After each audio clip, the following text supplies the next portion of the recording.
Most people don't change when they learn something new. They change when they can no longer ignore it. Think about how often the most important financial decisions arrive too late. People start saving seriously after an emergency drains everything they had. They review the insurance after someone they know makes a claim. They take retirement planning seriously after realizing how much time has already passed. They reduce debt after a job disappears and the number suddenly feels real. The information that would have prompted those decisions wasn't new. They always knew what to do. Most of it had been true for years. What changed was the urgency of the matter. Behavioral science has consistently shown that people don't respond to distant consequences with the same intensity as immediate ones. A future problem competes with today's comforts.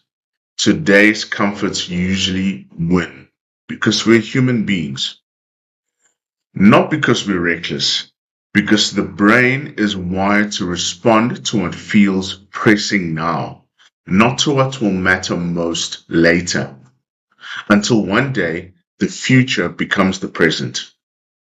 And suddenly the decision feels so obvious, not because you became wiser, because the cost of staying the same finally exceeded the cost of changing. This is why crises change behavior so quickly. They don't teach us something we didn't already know. They change what feels urgent. And urgency, far more than knowledge or intention, is what drives financial behavior. The expensive part of this mechanism is that urgency almost always arrives after options have narrowed, after the debt has compounded and is sustainable, after the years of potential investment growth have been lost, after the window for a decision has quietly closed. The crisis didn't create the problem.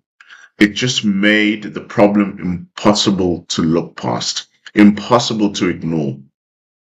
The people who build wealth without waiting for a crisis aren't always better at predicting the future. In fact, they're not better at predicting the future. No one is good at predicting the future.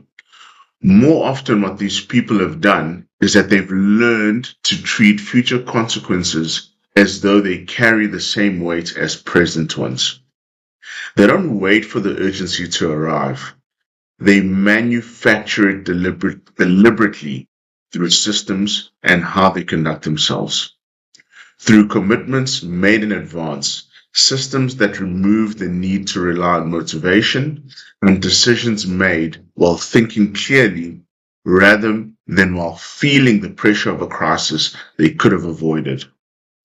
They create the urgency before reality creates it for them.